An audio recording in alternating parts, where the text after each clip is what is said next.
Eu não falo de Jesus porque eu sou perfeito, mas justamente por reconhecer a minha imperfeição. Por enxergar que em meio às trevas, a luz brilhou sobre a minha vida. Que mesmo diante de todos os meus erros, Ele ainda escolheu me amar. Me fez ser aquilo que eu não conseguiria ser sozinho, transformou meu caráter, mudou minhas atitudes e tem sustentado a minha existência. Será que nós conseguimos olhar todos os dias para essa realidade? Será que você consegue olhar para essa realidade da sua vida?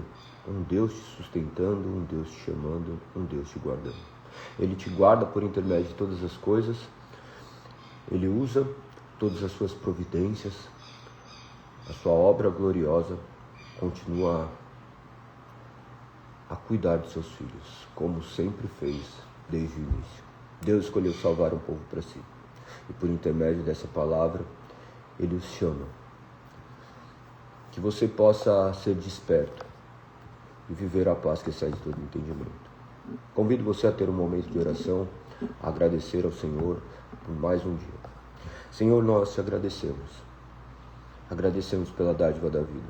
Agradecemos, pois o Senhor nos trouxestes das trevas para a luz. Tu és Deus poderoso, Criador dos céus e da terra, do mar e tudo que neles há. Tu és aquele que traz vida àqueles que estavam mortos. Que mesmo diante da nossa rebeldia, o Senhor continua nos amando e nos conduzindo com a doçura do seu amor. Não nos entregue a nós mesmos, nós clamamos. Nós clamamos, Pai, para que o Senhor continue a nos direcionar, a nos encorajar, a nos despertar a cada manhã. Continue nos guiando, pois sem Ti nós somos densas trevas. Guarde cada uma dessas pessoas que estão aqui, que fazem parte deste projeto diário de conhecer mais a Ti, que possamos conhecê-lo, que possamos responder, vivendo de maneira como Seu nome seja glorificado.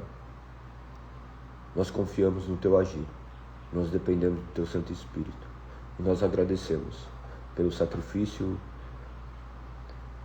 que foi ofertado na cruz do Calvário em nosso favor, mesmo sem merecer. E é em nome deste sacrifício santo, nosso único Salvador, Cristo Jesus, que nós oramos. Te agradeço e peço que Teu Santo Espírito nos ilumine para que possa ser proclamada a Sua mensagem. Amém. Amém. Bom dia. Bom dia. Obrigado, Silvia, por fixar aqui a mensagem. Nossa, muito legal, né? Penúltimo dia. Eu fico muito contente de ver o avanço.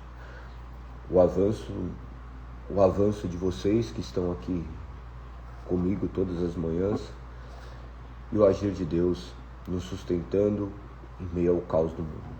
Hoje vamos abordar mais um livro. Lembre-se que o primeiro livro que os estudiosos entendem que foi escrito foi o livro de Tiago, o irmão de Jesus. Lembre-se que eles negaram Jesus, negaram assim, né? Negaram que ele era o Cristo e depois Jesus operando no coração deles, eles puderam se deparar com essa realidade. Então, a história do Evangelho começa escrita pelo irmão de Jesus. E agora de Judas. Judas, que você olha e você se depara com um traidor. Você imagina, nossa, mas como que agora tem uma carta, uma epístola de Judas? Só que esse Judas não era o traidor, esse Judas era o irmão de Jesus também. É muito interessante olhar por essa questão, porque começa ali em Tiago, e agora antes das cartas paulinas,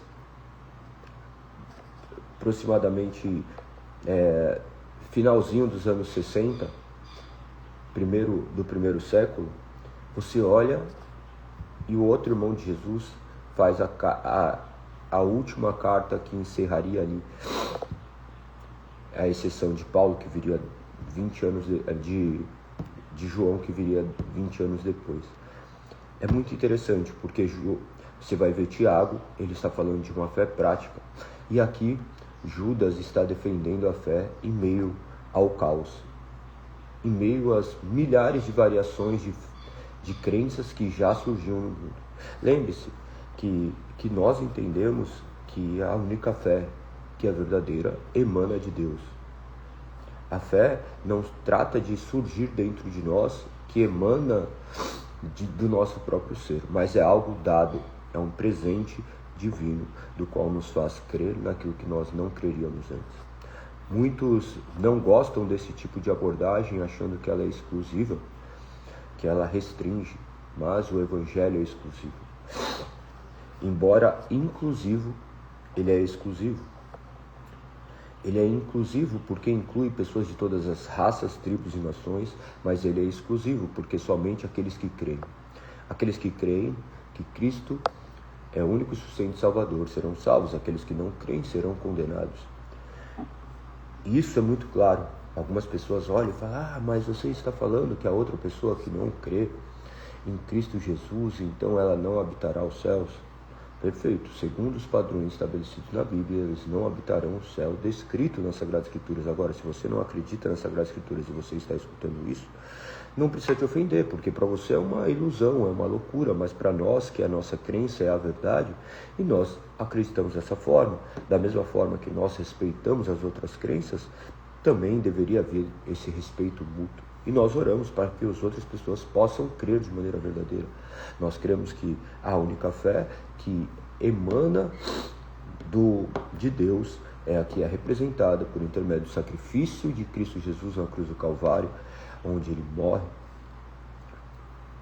ressuscita ao terceiro dia e envia o teu Santo Espírito, posteriormente, do qual opera em nosso coração e nos faz filhos, coisas que nós não conseguiríamos fazer sozinhos. Não se trata de algo que nós podemos fazer, mas de algo que foi feito soberanamente por Deus, conforme o beneplácito da sua vontade, em meio a uma matéria informe caindo, em meio a homens que estavam condenados pelas suas próprias escolhas.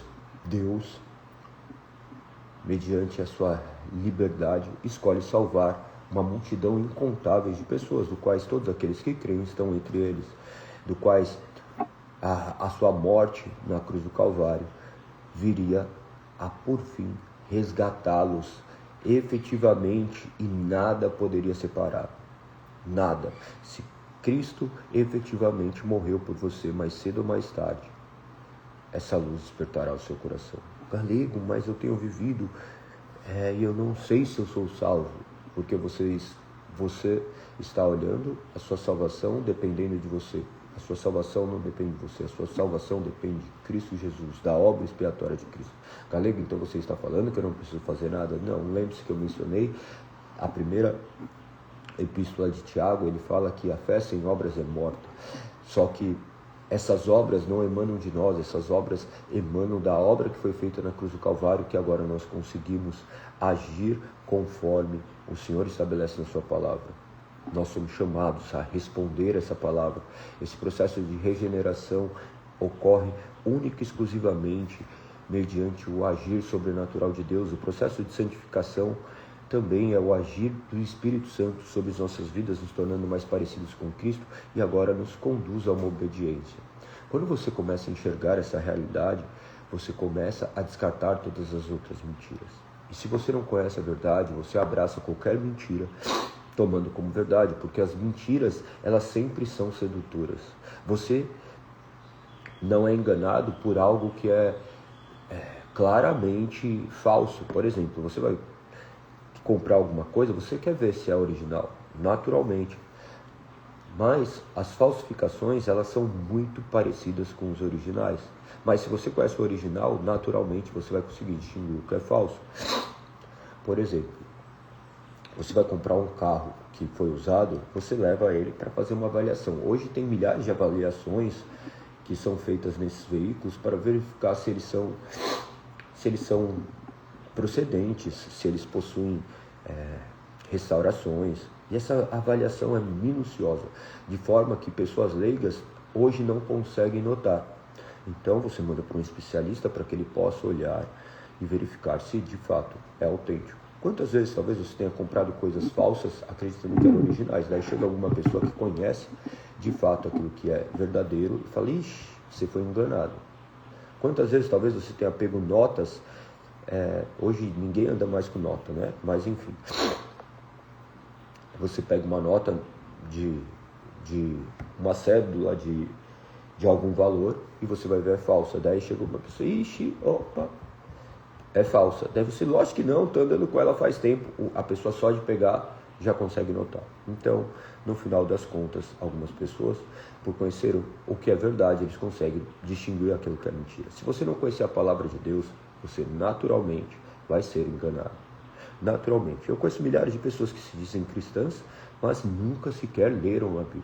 E quando você não lê a Bíblia, naturalmente você está sujeito e inclinado a acreditar naquilo que o seu interior deseja, e o que o seu interior deseja é tudo menos Cristo. Nós não conseguimos desejar a Deus, a não ser se Ele opere em nosso coração.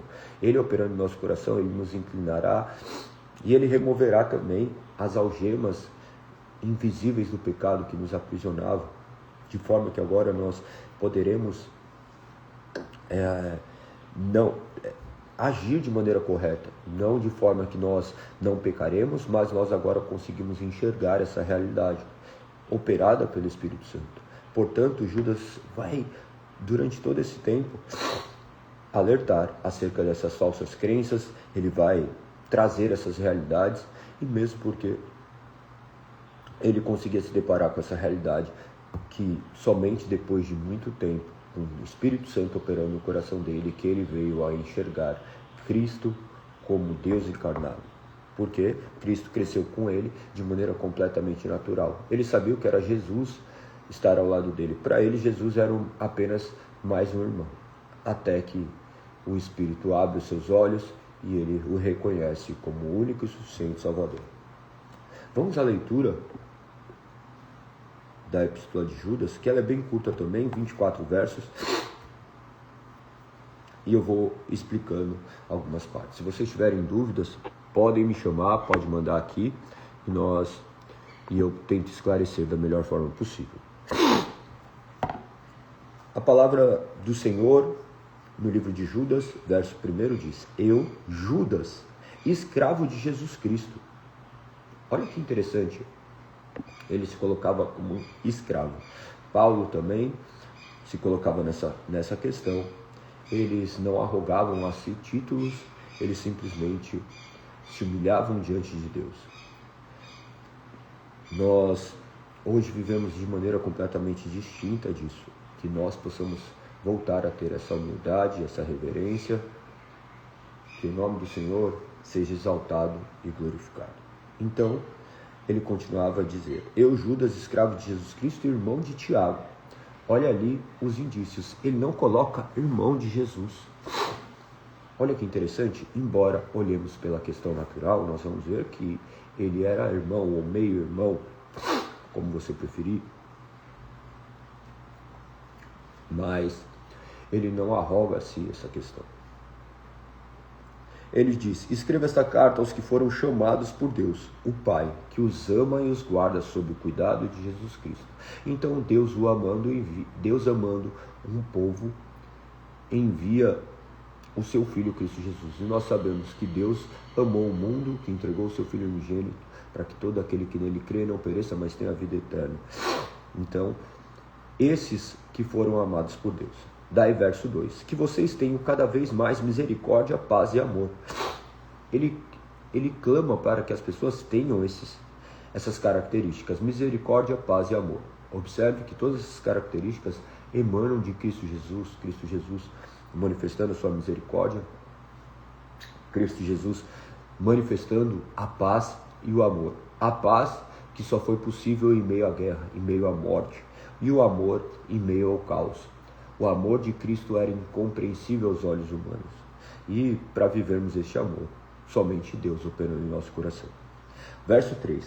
Amados, embora planejasse escrever-lhes com todo empenho sobre a salvação que compartilhamos, entenda agora que devo escrever a respeito de outro assunto e insistir que defendam a fé que de uma vez por todas foi confiada ao povo santo. Olha que interessante. Ele poderia escrever milhares de outras questões, mas ele estava ali simplesmente trazendo agora um assunto que era extremamente relevante. O que nós temos que olhar para a nossa realidade? Tem questões que nós deveremos tratar acerca de alicerces da fé, tem hora que devemos defender a fé, apontando e refutando aquilo que é falso. Tal qual, cada momento da sua vida requer uma atitude. Dentro das Sagradas Escrituras, você vai ver que cada uma das cartas, elas direcionavam uma questão. Ontem nós abordamos a terceira epístola de João, e nós vemos outras questões que foram tratadas, por vezes elogiando pessoas que foram alcançadas pelo Senhor. Pode ser uma repreensão? Pode ser uma repreensão também, fazendo ali a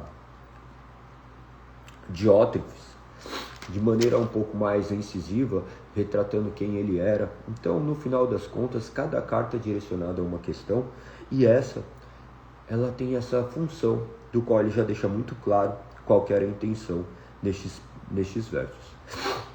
Então, continuando o verso 3, ele termina dizendo: então, entendo agora que devo escrever a respeito de outro assunto e insistir que defendam a fé que de uma vez por todas foi confiada ao povo santo. A fé que já havia sido estabelecida, quando ele coloca a fé, ele coloca o alicerce do qual não poderia mais ser removido.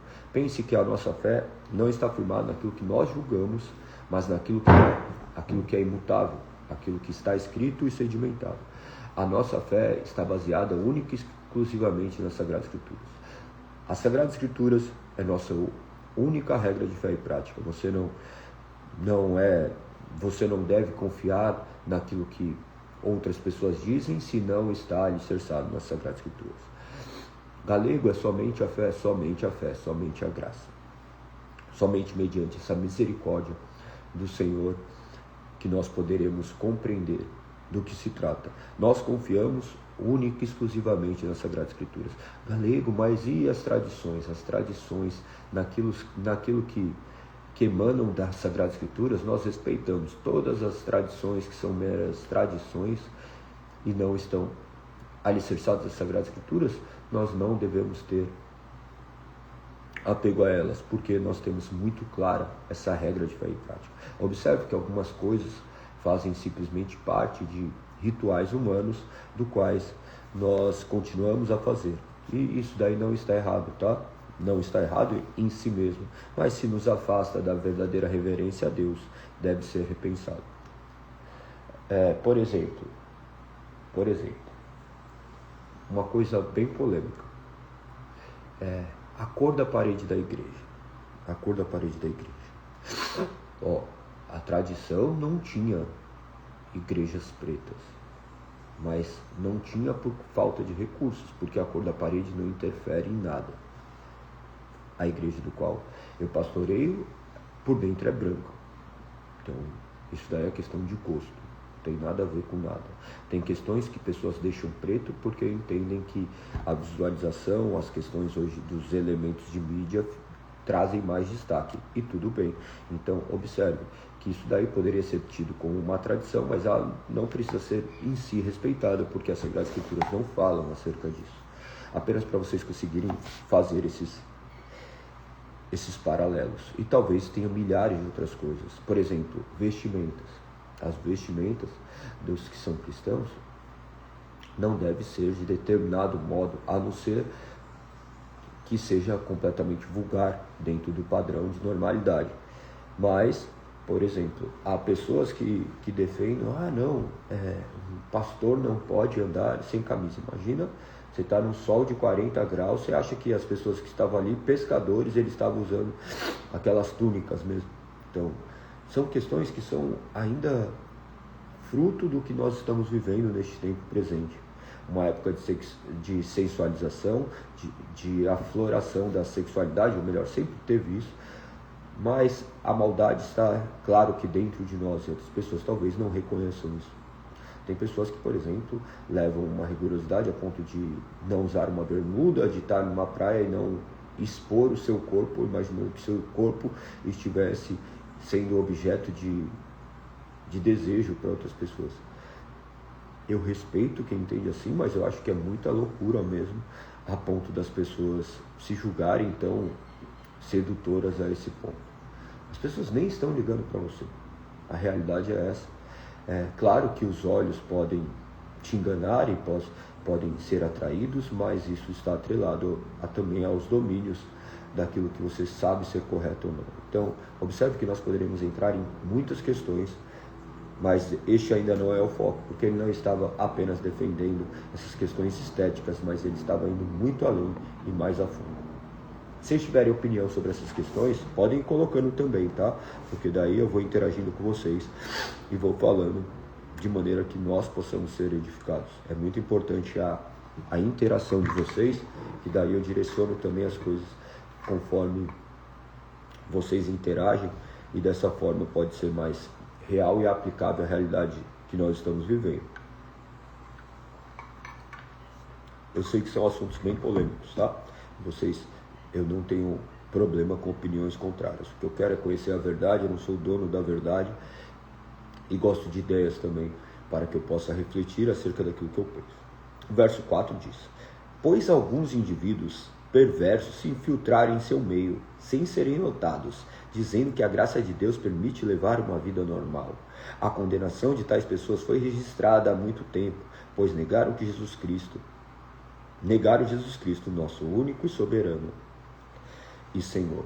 Observe que ele está falando acerca dessa graça de levar uma vida normal. O que está retratando aqui não está falando de uma vida normal misturado com o mundo. Por exemplo, se você me vê ouvindo ou vivendo uma vida completamente semelhante ao que o mundo vive, completamente tomada pelo pecado, você vai olhar e falar assim: mas calma aí, esse homem é pastor? Essa é a postura de alguém que foi lavado e remido pelo sangue de Cristo? Naturalmente, você já verá que há algo errado. E algumas pessoas viviam de maneira do qual estavam completamente tomadas pelas características do mundo e imaginava que estava tudo bem. Então, no final das contas, essa questão de divisão sempre vai existir. A maneira de se portar vai refletir aquilo que você crê. Lembre-se que a fé sem obras é morta. Não se trata do que você fala simplesmente, mas também do que você vive. Então, nossas atitudes também influenciam. Então, ainda que sejamos livres para agir de determinada forma, para usar determinadas roupas, por vezes nós não o faremos. Por exemplo, não tem roupas que são pertinentes para determinados lugares e para outros não. Todos nós sabemos isso. Agora, se você está em um lugar e você vê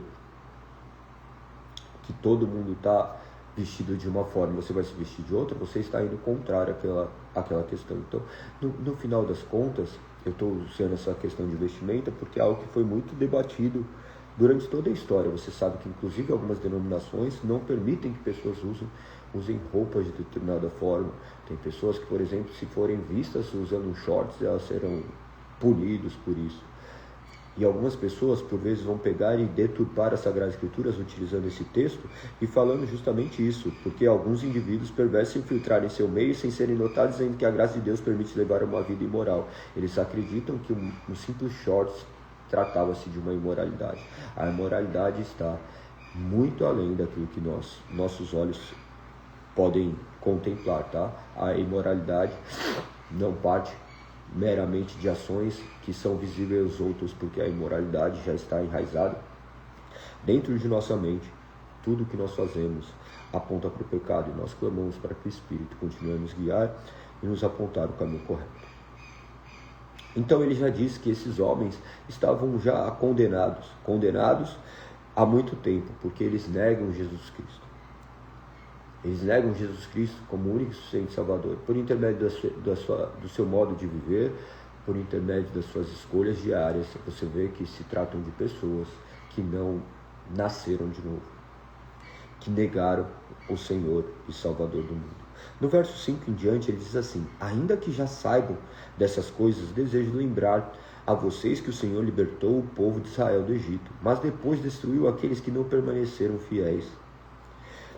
Também lhe lembro dos anjos que não se limitaram a uma autoridade recebida, mas deixaram o lugar que pertenciam.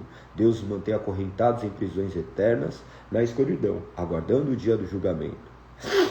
E não se esqueçam de Sodoma e Gomorra e das cidades vizinhas cheias de imoralidade e perversão sexual de todo tipo, que foram destruídas pelo fogo e servem de advertência do fogo eterno do julgamento. Ele está falando de Deus livrando um povo para si e entregando os outros as seus próprios desejos.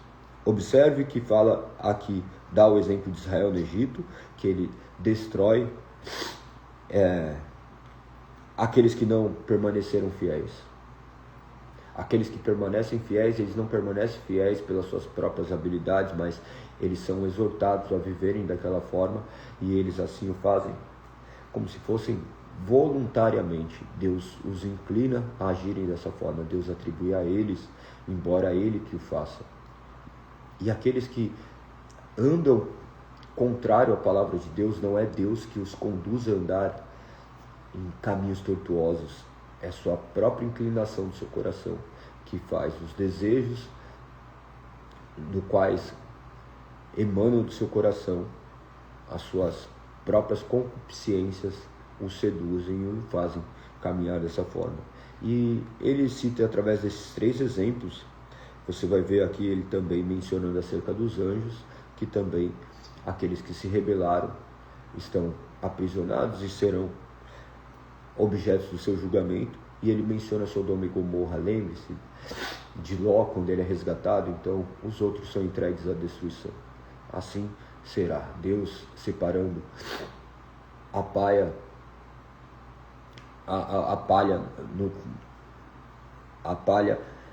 para ser queimada, o joio do trigo, o bem do mal, aqueles que pertencem, aqueles que não pertencem.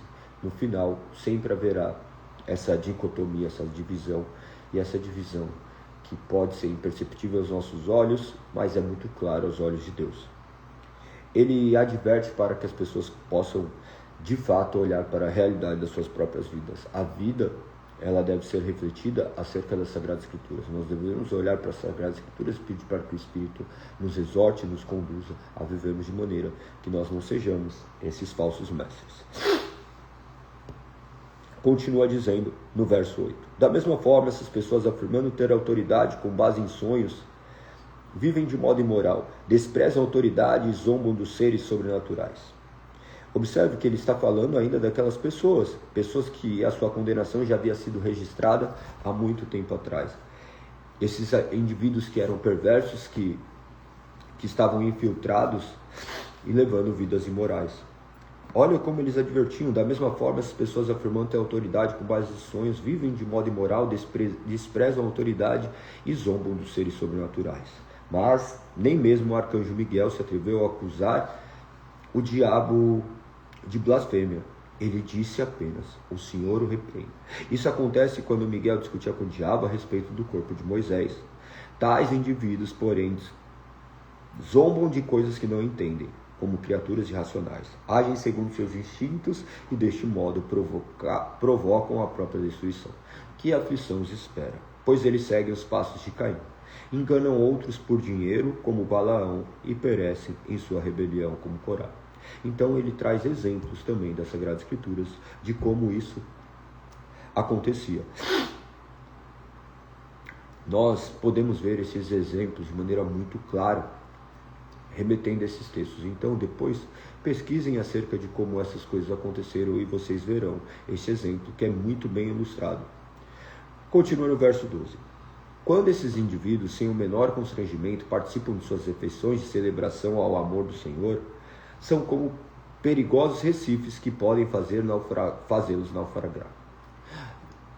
É muito belo a leitura das Sagradas Escrituras, porque ela traduz em termos muito simples para que possamos entender, de maneira que não se trata de eruditos lendo as Sagradas Escrituras, mas qualquer pessoa consiga notar do que se trata esses exemplos. Nós sabemos que esses recifes faziam com que, que barcos naufragassem. Nós sabemos que coisas que estão ali obscuras em meias águas podem nos ferir, que nem ontem. Estava num rio com meu filho, ele pulou e bateu o joelho numa pedra. Falei, filho, tem que prestar atenção, você não sabe o que está embaixo d'água. Olha que profundo isso, né?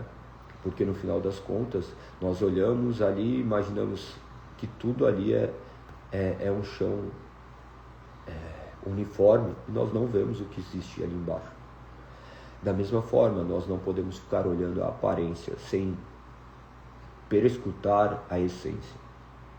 Olhe não para aquilo que as pessoas te mostram, mas aquilo que a sua aparência não quer dizer. Que nem estava falando, as pessoas olham, olha o Instagram de tal pessoa. Nem me encanta nada disso. Porque eu sei que não é verdade. Mas por que você sabe que não é verdade? Você olha para as pessoas e acha que é mentira? Não, eu olho por mim. Eu olho por mim. Tem uma foto que você está assim, você não posta uma foto assim, você posta uma foto que está assim, todo bonitão, que você coloca filtro, põe um monte de coisa e coloca lá. Mas é aquilo, não é essa cara assim e faz parte de mim. Em um momento eu estou todo torto. Então, o corpo, as pessoas olham momentos irreais e tomam isso como verdade. Então, observe a essência. Observe a essência sempre, sempre. Observe então que esse exemplo ele trata acerca desses indivíduos. Ele continua ainda a dizer: sim, são como pastores que só se preocupam consigo mesmos, como nuvens que passam sobre a terra sem dar chuva, como árvores no outono, duplamente mortas, porque não dão frutos e foram arrancadas pelas raízes.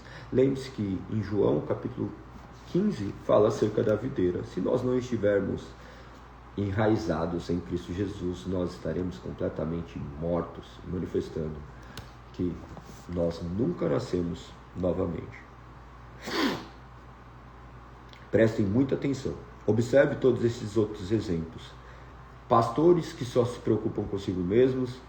Daí ele diz, nuvens que passam sobre a terra sem dar chuva. As nuvens devem naturalmente carregar a chuva. Quando você vê nuvem, você fala assim, ela vai carregar chuva. Então, no final, para eles era maravilhoso essa questão. Imagina que eles não tinham a previsão do tempo, eles olhavam as nuvens e falavam assim, boa, vai chover, e eles sabiam que chovia, regava as plantações, e eles poderiam ali, enfim, colher daquilo que eles haviam semeado. Mas, por vezes, vinham apenas nuvens. Tem pessoas que na nossa vida são como nuvens que não estão carregadas de água. Ele trata ainda o exemplo das árvores do quais não duplamente mortas, que não dão fruto e foram arrancadas. Lembre-se do exemplo da figueira que não havia dado fruto e Jesus a amaldiçoou e depois ela está completamente seca. Prestem muita atenção quanto a todas as advertências das Sagradas Escrituras. Verso 13 diz, são como ondas violentas no mar, espalhando espuma de seus atos vergonhosos, como estrelas sem rumos, condenadas para sempre à mais profunda escuridão. Verso 14. Enoque, que viveu na 7ª geração de Adão, profetizou a respeito destes homens, dizendo, ouçam-os, o Senhor vem com incontáveis milhares de santos para julgar a todos. Convencerá os pecadores de seus atos perversos dos insultos que pronunciaram contra ele. Olha que interessante, Enoque, o livro de Enoque, existe esse livro, tá? Mas ele não é considerado canônico. O galego ele não é considerado canônico e ele é utilizado na Sagrada Escritura, sim. Pense que é considerado inspirado por Deus todos os apontamentos dentro das Sagradas Escrituras, mas não tudo que aponta às Sagradas Escrituras, porque senão nós vamos aqui para Atos capítulo 17, olha que interessante. Cadê? Calma aí. Aqui Atos capítulo 17.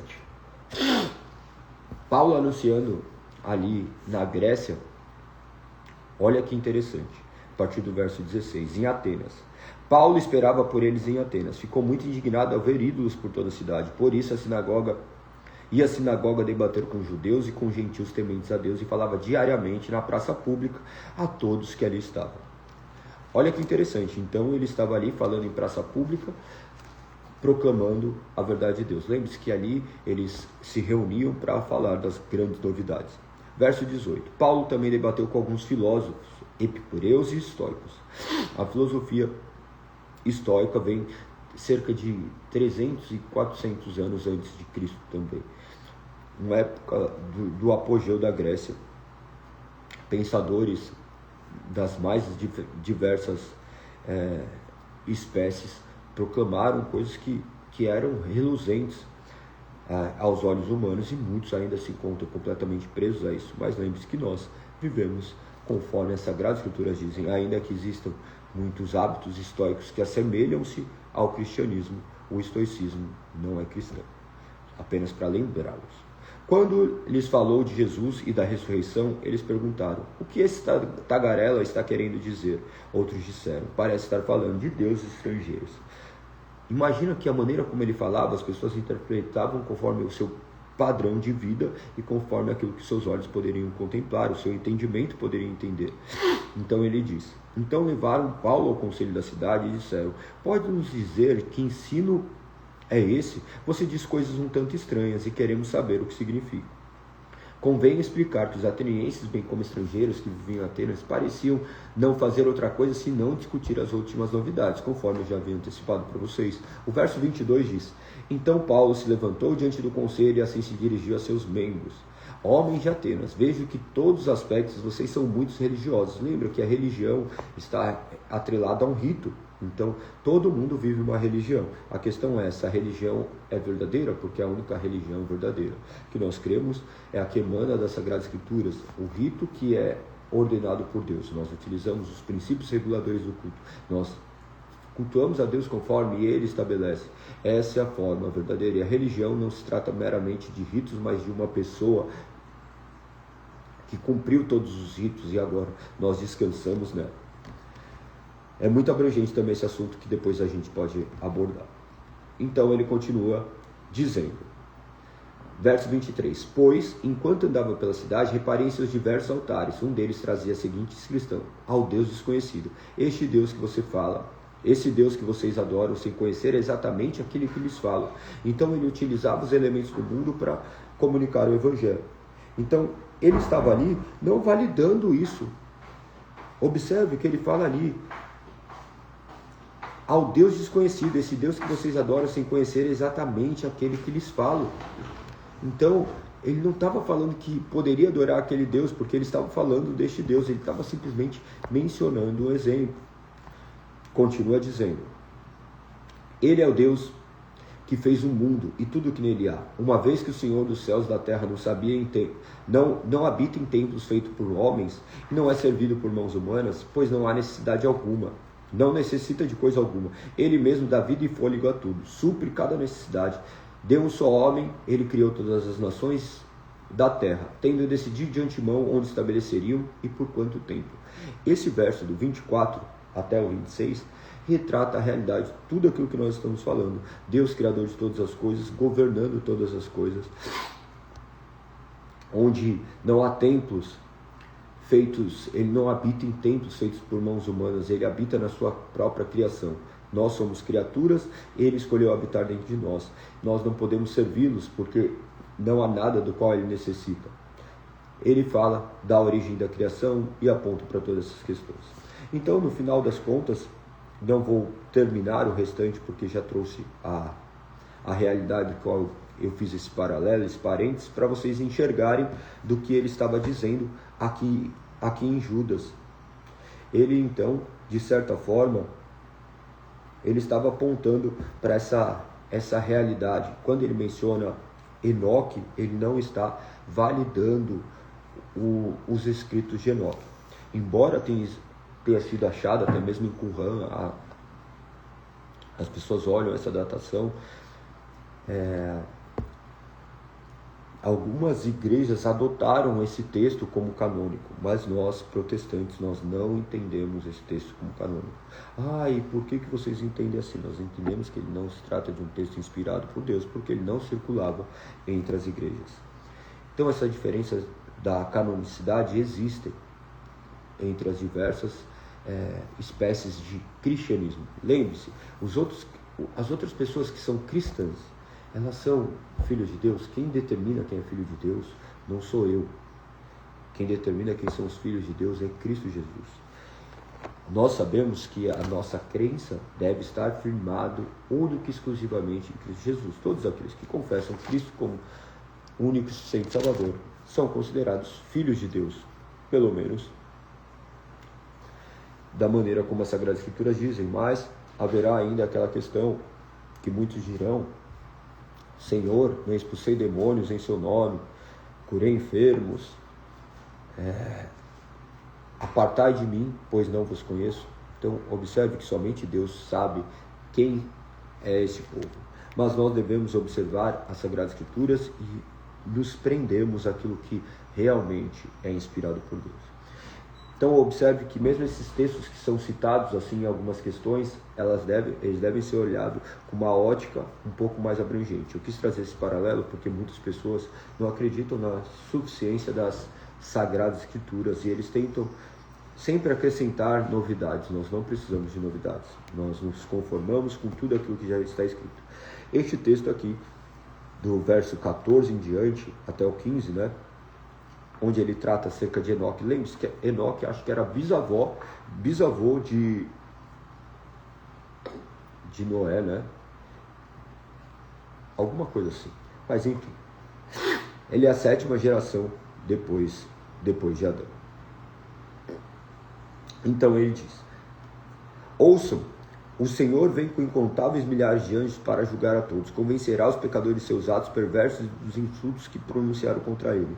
Essa é uma realidade do qual fica muito clara, do qual ele também já menciona em outras questões ali, trazendo essa mesma ideia. Lembre-se que ele disse ali do verso 5 em diante, ele diz, até mesmo mencionando ali Sodoma, e ele traz no final: que foram destruídas pelo fogo e servem de advertência do fogo eterno do julgamento. Então ele está trazendo essa mesma ideia.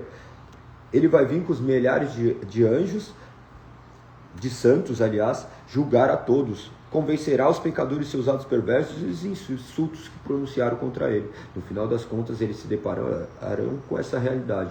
Você se deparará com essa realidade, caso você não creia. Mais cedo ou mais tarde, você se deparará face a face com Cristo. E você será considerado ou joio ou trigo, salvo ou condenado. Galego, eu não sei. Creia em Cristo Jesus, não atribua a você essa capacidade de discernir. Confie em Cristo Jesus, confie naquilo que Ele falou, confie que Ele prometeu te libertar de si mesmo. Confie e tenha certeza que esse grande poder operará no seu coração. E quando você confiar, você verá que é somente Ele para convencer o seu ser de se curvar diante dele. Então diz no verso 16, caminhando para o fim: são murmuradores e descontentes, que vivem apenas para satisfazer os próprios desejos. Contam vantagens em alta voz e bajulam outros para conseguir o que querem. Observe que daí ele traz essa característica é natural de uma pessoa perdida. As pessoas perdidas normalmente vivem dessa forma, Vivem para satisfazer os seus próprios desejos. Lembre-se que ele retrata assim também em Tiago. É muito interessante. Tiago, capítulo 1, no verso 13, ele diz: e quando vocês forem tentados, não digam, essa tentação vem de Deus, pois Deus nunca é tentado a fazer o mal. Ele mesmo nunca tenta alguém. A tentação vem de nossos próprios desejos que nos seduzem e nos arrastam. Esses desejos dão luz ao pecado, e quando o pecado se desenvolve plenamente, gera morte. Então ele está tratando exatamente essa mesma questão. Observe que a Bíblia é completamente interconectada. Todos os textos você vai se lembrar de alguma referência. Da mesma forma que estou falando aqui com vocês, talvez você fale: nossa, lembrei de determinada coisa. Vai anotando e cada vez mais você vai conseguindo fazer essas maravilhosas conexões que são perfeitamente cabíveis e pertinentes. No verso 17 diz: Amados, lembre-se do que previram os apóstolos de nosso Senhor Jesus Cristo. Eles disseram que nos últimos tempos haveriam zombadores, cujo propósito de vida é satisfazer os seus desejos perversos. Onde você lembra disso daqui? Você lembra de Timóteo também tratando dessa questão? Você vai ver no capítulo 3 de 2 Timóteo: Saiba que nos últimos dias haverá tempos muito difíceis, porque as pessoas só amarão a si mesmas e ao dinheiro. Você vê, no final, todos apontando para a mesma coisa. Eles estão apontando para uma mesma realidade, do qual nós devemos também ter a mesma atenção. Continua a dizer, verso 19: Eles provocam divisões entre vocês e seguem seus instintos naturais, pois não tem neles o Espírito. Então, observe se vocês não estão seguindo apenas desejos humanos, homens falando acerca de uma vã filosofia. Talvez vocês estejam meramente escravizados por si mesmos pelos seus desejos. Que vocês possam clamar ao Espírito para que eles abram seus olhos. Verso 20: Mas vocês, amados, edifiquem uns aos outros em sua santíssima fé. Orem no poder do Espírito Santo e mantenham-se firmes no amor de Deus, enquanto aguardam a vinda eterna que nosso Senhor Jesus Cristo lhes dará. A vida eterna que nosso Senhor Jesus Cristo lhes dará em sua misericórdia. Edifiquem uns aos outros em sua santíssima fé. Quando eu falo edificar na sua santíssima fé, a fé está atrelada às Sagradas Escrituras. A nossa fé emana de uma palavra, porque essa palavra é o próprio Senhor. A nossa fé está baseada nesses livros, nesses 66 livros, 1089 capítulos, mais de 31.103 versículos aproximadamente também. Tem algumas pessoas que falam que é um pouco mais. Eu não contei todos, então tenho que ficar com esses dados. Mas observe que nós devemos ter como base essa suficiência da fé. Todos esses outros textos, eles podem nos trazer sabedoria, mas não podem guiar e nortear as nossas vidas. Nós somos guiados única e exclusivamente por essas palavras.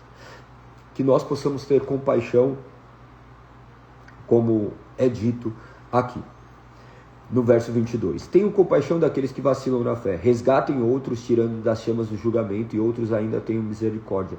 Mas façam isso com grande cautela, odiando os pecados que contaminam a vida deles. Observe que as pessoas olham e falam assim: Deus odeia o pecado e ama o pecador. Não, lembre-se que o pecador que será condenado no inferno. O pecado não acontecerá nada com o pecado. O pecado não é material, ele é materializado em nós. Então, Deus não ama o pecador. Ele ama aqueles que se arrependem, que não são mais considerados agora pecadores aos seus olhos. Nós somos pecadores aos nossos próprios olhos, mas aos olhos do Senhor nós somos feitos filhos, porque agora Ele não olha para os homens como pecadores, Ele olha para os homens como se tivesse vestido com as vestes de Cristo. Então, Ele não olha mais para nós como pecadores, mas nós não podemos nos desvincular dessa questão de pecado, para que possamos observar todos os dias e vigiarmos atentamente, se examinando a todo momento. Mas fala aqui acerca dessa compaixão. Então tenha compaixão pelas pessoas que você vê que estão andando de maneira completamente discrepante dessa realidade das Sagradas Escrituras, que têm vivido vidas que são completamente depravadas, mas que você seja um instrumento de luz na sua vida. Lembre-se que nós olhamos para o mundo e nós enxergamos isso, mas por vezes nós não conseguimos enxergar dentro da igreja também ocorre a mesma coisa. E também que a gente não olhe com esses olhares de julgamento, mas tenhamos misericórdia, sabendo que Deus, no momento oportuno, há de convencê-los e direcioná-los à verdade. Mas não se esqueçam, façam isso com grande cautela, odiando os pecados que contaminam a vida deles. Odeie o pecado. O pecado matou seu melhor amigo. O pecado matou nosso Senhor, Cristo Jesus. Que você possa odiar. Odiar. Que você possa odiar o pecado, que você possa odiar a mentira, que você possa odiar a inveja, a ganância, todos os outros pecados que nos aprisionam e nos seduzem. Que Deus tenha misericórdia de nossas vidas e nos direcione. Agora ele termina com é chamado de doxologia, tá? Esse verso 24 em diante. Ele termina dessa forma: toda glória seja aquele que é poderoso para guardá-los de cair, para levá-los com grande alegria e sem defeito à sua presença gloriosa. Doxologia era como se fosse uma adoração. Toda glória seja aquele que é poderoso para guardá-los de cair e para levá-los com grande alegria e sem defeito à sua presença gloriosa. É muito importante você entender aqui, aquele que Deus salva, efetivamente Ele salva, e Ele há de preservá-los. Então, se você foi alcançado pelo Senhor, tenha plena convicção de que Ele há de sustentá-lo. Aquele que é poderoso para guardá-los de cair, Ele há de guardar a sua vida, Ele há de fazê-lo perseverar. Creia no poder de Deus, que o Espírito Santo te direcione, para levá-los com grande alegria e sem defeito à sua presença gloriosa. Daí você fala assim, mas como sem defeito? Eu tenho milhares de defeitos. Observe aquilo que eu acabei de dizer. Não se trata daquilo que você simplesmente faz, mas daquilo que foi feito na cruz do Calvário. Verso 25 em diante diz: toda a glória seja aquele que é o único Deus, nosso Salvador, por meio de Jesus Cristo, nosso Senhor. Glória, majestade, poder e autoridade lhe pertencem, desde antes de todos os tempos, agora e para sempre. Amém. É maravilhoso esses escritos. Imagina que aqui ele passa a reconhecer daí quem Jesus era. Jesus é o Cristo do qual ele reverencia como Senhor majestoso, poderoso, autoridade sobre todas as coisas, aquele que é antes de todos os tempos, que é agora e para sempre. Judas, dessa forma, escreve como escravo de Jesus, embora irmão, ele não arrogava ser. Que você possa, neste momento, agradecer ao Senhor, clamando e reverenciando. Que a sua vida reflita a luz de Cristo, que a nossa vida reflita a luz de Cristo, que Deus tenha misericórdia de nossas vidas e nos direcione a cada dia adorarmos com mais reverência e com toda a sabedoria que emana única e exclusivamente dele. Que o nome do Senhor seja exaltado e glorificado. Glorifico a Deus pela vida de vocês. Que amanhã possamos terminar o livro de Apocalipse. Daí amanhã, dia 29, daí nós continuaremos a live. Não sei o que eu vou falar nas lives seguintes ainda, mas dia 1º nós iniciaremos a nossa leitura anual. Se vocês quiserem, podem colocar alguns temas, daí eu estudo previamente para esses 2 dias que vão restar. 2 dias eu não sei. Calma aí, deixa eu ver o calendário. A gente termina amanhã, então tem dia 30 e 31, do qual eu posso fazer 2 lives livre e abordar algumas outras questões aqui. Se vocês tiverem algum assunto que vocês acham interessante, algum texto, eu posso falar sobre ele, mas até lá eu consigo pensar também. Se vocês não derem a opinião, daí vão depender de mim. Ou melhor, do Espírito, porque nada fazemos sozinho. Então, se vocês tiverem alguma opinião, podem mandar aqui. É isso, espero que vocês sejam edificados por intermédio dessa palavra, mesmo utilizando pessoas imperfeitas como aquele que vos fala. Deus continua sendo soberano e continua falando aos nossos ouvidos e nos guiando à verdade. Obrigado por estarem aqui, um abraço a todos. Gigi, que participou 2 dias seguidos, hein? Mais um, você vai pedir música no Fantástico, Gigi.